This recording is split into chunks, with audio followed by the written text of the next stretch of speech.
In late October, about 3 weeks after the first Harvey Weinstein stories broke, The Sun newspaper, a British tabloid, reported on the existence of a secret WhatsApp group that named several members of Parliament and detailed their alleged UAL improprieties. On October 27, Prime Minister Theresa May described the list as deeply concerning, and urged any victims to go to the police. 2 days later, the names of 36 Tory MPs surfaced publicly on a so-called spreadsheet of shame.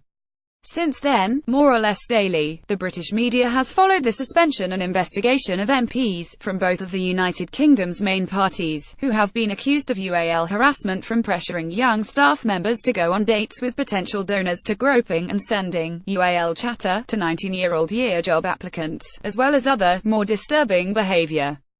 On October 30, Liz Saville-Roberts, an MP from the Welsh party Plaid Cymru, revealed in the House of Commons that no action had been taken after a staffer had reported a UAL assault by an MP to the authorities earlier this year. The following day, a Labour activist named Bex Bailey said that she was raped by a party official in 2011, when she was 19, but was told not to report it because it would damage her career. On November 7, a Labour member of the Welsh Assembly, Carl Sargent, killed himself after being removed from his post following complaints that had been made against him. As of last week, 8 Conservative MPs and 4 Labour MPs were being investigated by their parties and the police for various forms of UAL wrongdoing. The reckoning has felt sudden but partial, as if a door has been opened a few inches but no farther. The Conservative government is 11 seats short of a parliamentary majority, and divided, as it attempts to enact the country's monumentally difficult departure from the European Union. The Prime Minister is weak and cannot afford to make enemies. So far, the only high-profile resignation has been that of Sir Michael Fallon, the 65-year-old Defence Secretary. Alcohol is a power drug which turns some into a Jekyll Hyde, a friend of Fallon's told a journalist. Most of the accused seem determined to ride it out. A civil service inquiry is required, apparently, to ascertain whether Mark Garnier, an international trade minister, was wrong to call a former staff member sugar tits and ask her to buy vibrators for him in Soho. He does not deny it. "I'm not going to be dishonest," Garnier has said. During the 80s and 90s, the word for the pervading British attitude to an UAL power, which is still prevalent in Westminster and among the nation's traditional political commentators, was sleaze. Sleaze connoted naughty cabinet ministers and cheeky prostitutes. Politicians and the tabloids played a compulsive game of bonking and kiss-on-tull in which someone would get sensationally caught every now and again, sacked, and ordinary life would resume. Britain's leaders and the journalists who cover them have traditionally shared their roots in the decorous yet prurient culture of the best public schools and Oxford colleges, and have tended to treat in public life as farce. There remains an urge to innuendo, to pun, to quickly break the moment. On October 28, the day after May encouraged the victims of UAL crimes to go to the police, Michael Gove, her Environment Secretary and an intellectual force in the Brexit campaign, took part in a 60th anniversary edition of the Today programme, BBC Radio's flagship for current affairs. Gove reminisced with John Humphreys, the show's lead political interviewer for many decades, in front of a live audience. "Sometimes I think that coming into the studio with you, John, is like going into Harvey Weinstein's bedroom," Gove said. "You pray that you emerge with your dignity intact." Gasps in the crowd turned to loud laughter and applause. Gove later apologized. The Palace of Westminster is, by any account, an otherworldly place to work. It has 10 bars, subsidized by the taxpayer, and a labyrinth of corridors, cramped elevators, and obscure moral codes, both personal and political, that play into the hands of old-timers. "Westminster is run through very informal channels," one long-time observer told me. "But they are not written down so one knows what the normal channels are." Until 2010, Parliament had a shooting range for members, but no nursery. Tory MPs used to enjoy calling every woman Betty. Gillian Shepherd, who went on to become a Conservative cabinet minister, was elected in 1987. She tried to correct them. "Look, you know my name isn't Betty," she has recalled. "Ah, but you're all the same," the reply came. When female MPs spoke in the House of Commons, men would wobble their hands in front of their chests and shout "melons" to put them off. In the early aughts, Bonnie Soanes, a radio journalist, noticed that even the new generation of women in Parliament, including the 101 members who joined the Labour benches in 1997, known as Blair's Babes, doubling the number of female MPs overnight, were receiving disparaging coverage in the news media, which focused on their clothes rather than on their accomplishments. In 2004, Soanes collected 83 interviews with female MPs about their daily experiences in Westminster. The stories we heard were so brutal and so normalized that they reduced us to tears, she said last week. It still goes on. In January 2017, a veteran Tory backbencher, Sir Nicholas Soames, was called out by a Scottish National Party MP, Tasmina Ahmed Sheikh, for woofing at her while she was speaking in the Commons. Given the chance to apologise, Soames said that he had been performing a friendly canine salute. In 2016, Tulip Siddiq, a 33-year-old Labour MP, was reprimanded for bringing down the whole of womankind when she slipped out of the chamber for a snack during a debate. She was 7 months pregnant.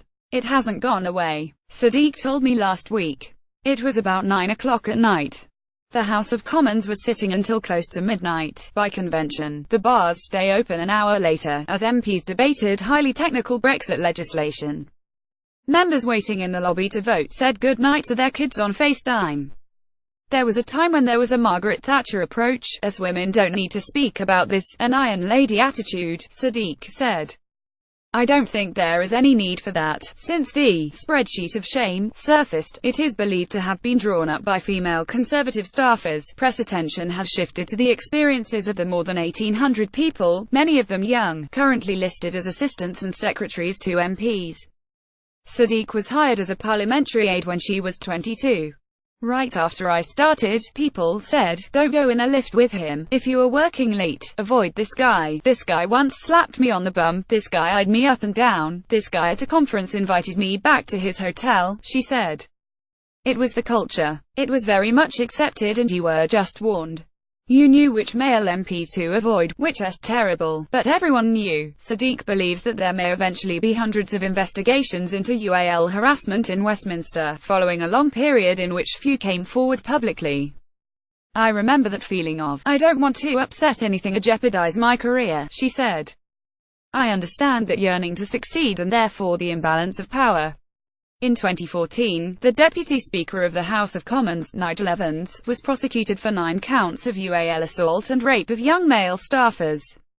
Evans was acquitted, but the case documented a working life in which MPs routinely got drunk with young assistants and expected them to stay over at their houses.